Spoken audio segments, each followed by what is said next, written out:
Assalamualaikum warahmatullahi wabarakatuh. Perkenalkan, nama saya Denis Prismena dengan NPM 23011021075 dari kelas Perikanan B 2021, Prodi Perikanan, Fakultas Perikanan dan Ilmu Kelautan Universitas Padjadjaran. Di sini saya akan membahas terkait studi perbedaan pola pertumbuhan ikan tuna sirip kuning atau Tunus albacares di Samudra Hindia bagian selatan Jawa Indonesia dan di perairan bagian utara Andhra Pradesh India. Bahasan kali ini dilatar belakangi dengan ikan tuna sirip kuning yang memiliki sebaran yang cukup luas seperti Samudra Hindia, Laut Banda, Laut Sulawesi, dan bahkan sampai ke luar negeri, salah satunya itu India. Akibat dari sebaran yang cukup luas ini dapat menyebabkan suatu konsekuensi di mana adanya variasi pola pertumbuhan ikan tuna sirip kuning yang berbeda di berbagai wilayah. Oleh karena itu, sangat penting untuk memahami perbedaan pola pertumbuhan ikan tuna sirip kuning yang ada di Indonesia dan di luar negeri guna bermanfaat untuk pengelolaan sumber daya perikanan yang lebih baik, konservasi, dan keberlanjutan populasi dari ikan tuna sirip kuning secara keseluruhan. Selanjutnya masuk ke dalam bahasan terkait pola pertumbuhan. Apa itu pola pertumbuhan? Pola pertumbuhan adalah suatu pola yang menunjukkan bagaimana ukuran berat ataupun panjang dari suatu individu mulai meningkat atau berubah seiring dengan berjalannya waktu. Untuk ikan sendiri, pola pertumbuhannya itu terbagi menjadi 3. Yang pertama, ada isometrik. Isometrik ini diartikan sebagai laju pertumbuhan dari bobot tubuhnya dan panjang tubuhnya itu seimbang atau sama, sehingga kondisi ikan secara normal tidak mengalami panjang yang berlebih ataupun bobot yang berlebih. Yang kedua yaitu ada alometrik positif, di mana alometrik positif ini menunjukkan laju pertumbuhan bobot yang lebih cepat dibandingkan dari laju pertumbuhan panjang tubuhnya. Yang artinya ikan ini memiliki bobot tubuh yang lebih besar dibandingkan panjang dari tubuhnya. Yang ketiga ada alometrik negatif, di mana alometrik negatif ini diartikan sebagai laju pertumbuhan panjang tubuhnya lebih cepat dibandingkan laju pertumbuhan bobot tubuhnya, yang mana ikan ini bisa dibilang lebih kurus atau memiliki bobot yang kurang dibandingkan dengan panjang tubuhnya. Untuk secara lengkapnya, metode pengumpulan data dan analisis data yang digunakan dapat dilihat dari tabel berikut ini. Mari kita bahas satu persatu. Lalu metode apa yang digunakan dalam pengumpulan data kali ini? Data yang dikumpulkan kali ini melalui studi literatur, di mana semua data yang akan kita bahas selanjutnya itu berasal dari kajian pustaka atau sumber-sumber terpercaya lainnya. Akan tetapi, kita hanya menggunakan 2 sumber saja sebagai pembanding, yaitu yang pertama, perikanan tuna sirip kuning atau Tunus albacares pada armada Tonda di Samudra Hindia Selatan Jawa, dan yang kedua yaitu length weight relationship of Tunus albacares landed along North Pradesh di India. Metode pengumpulan dan analisis data yang dipakai pada kedua jurnal ini akan dibandingkan melalui tabel berikut. Dari tabel berikut dapat dilihat perbedaan dari metode pengumpulan data dari sumber pustaka yang ada di Indonesia dan di India. Pengumpulan data di Indonesia dilakukan di beberapa pelabuhan yang berada di selatan Jawa dengan tenggang waktu dari bulan Maret sampai Desember di tahun yang sama yaitu 2016. Sedangkan di India, data dikumpulkan secara acak dari observasi mingguan yang dilakukan di Lawson's Bay, pelabuhan luar Vishakhapatnam, dan pantai Pudimadaka selama tahun 2012 sampai 2015.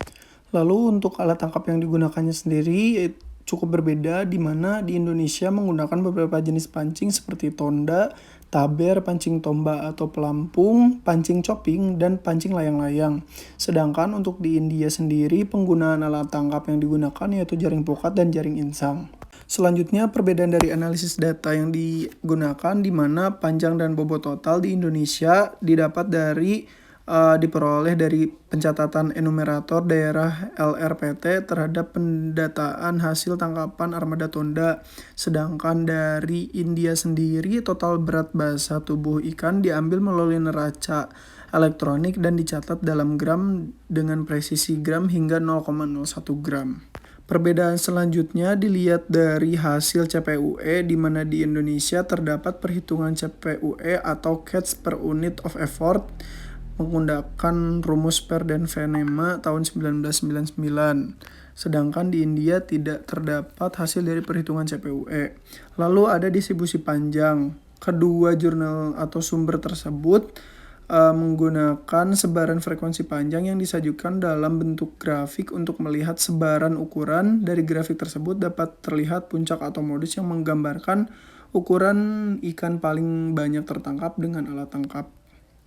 Selanjutnya yaitu pengukuran hubungan panjang dan bobot, di mana analisis hubungan panjang dan bobot dari kedua sumber yaitu sama menggunakan rumus dari Effendi 2002 dan faktor kondisi di Indonesia menggunakan rumus perhitungan King tahun 2007. Tetapi di India tidak terdapat perhitungannya. Lalu bagaimana hasil dari kedua sumber tersebut dapat membedakan pola pertumbuhan ikan tuna sirip kuning di Indonesia dan di India? Berikut adalah grafiknya. Grafik tersebut adalah grafik dari distribusi panjang ikan tuna sirip kuning yang ada di Indonesia, di mana data distribusi panjang ikan tuna sirip kuning yang ada di Indonesia diambil dari beberapa lokasi perairan yang termasuk ke dalam daerah selatan Jawa, meliputi PPI Binuangan, PPN Pelabuhan Ratu, dan PPI Sadeng.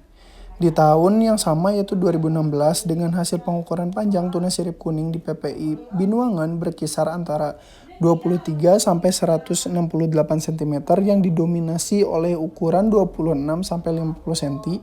Sedangkan di PPN Pelabuhan Ratu ukuran panjang yang diperoleh antara 15 sampai 156 cm dan di PPI Sadeng didominasi ukuran panjang antara 23 sampai 53 cm.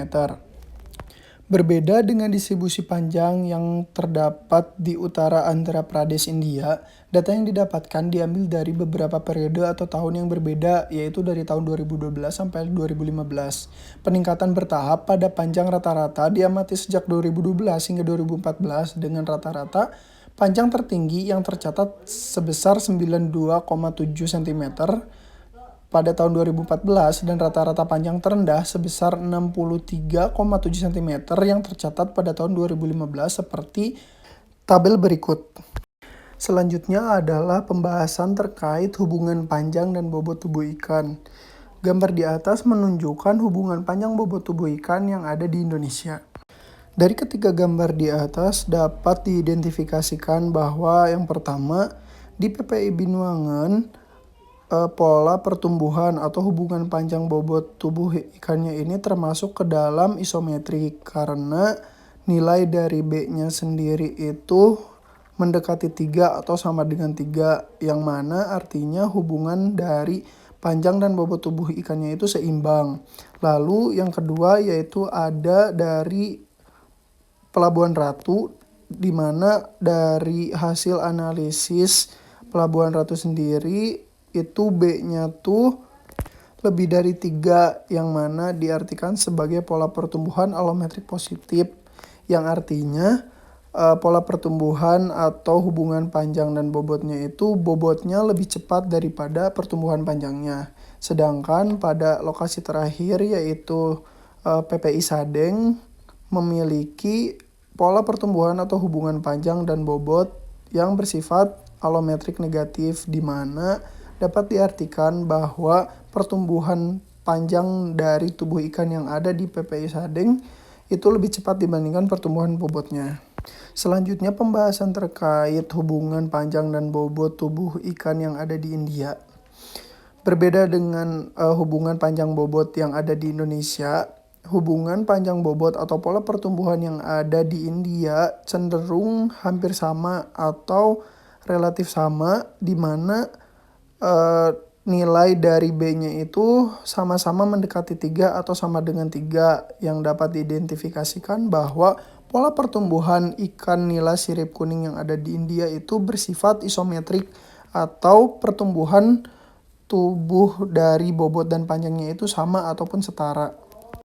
Berdasarkan pemaparan yang telah dijelaskan, dapat ditarik kesimpulan bahwa pola pertumbuhan ikan tuna sirip kuning yang ada di Indonesia berbeda dengan ikan tuna sirip kuning yang ada di India, dikarenakan pola pertumbuhan dari ikan tuna sirip kuning yang berasal dari Indonesia cukup beragam tergantung dari asal ikan itu diambil. Ikan tuna sirip kuning yang ada di Indonesia memiliki pola pertumbuhan yang cukup beragam, baik itu dari isometrik, alometrik positif, dan alometrik negatif. Sedangkan ikan tuna sirip kuning yang ada di India memiliki pola pertumbuhan yang cukup konstan, yaitu isometrik. Sepertinya sekian pemaparan yang bisa saya sampaikan. Terima kasih atas perhatiannya. Wassalamualaikum warahmatullahi wabarakatuh.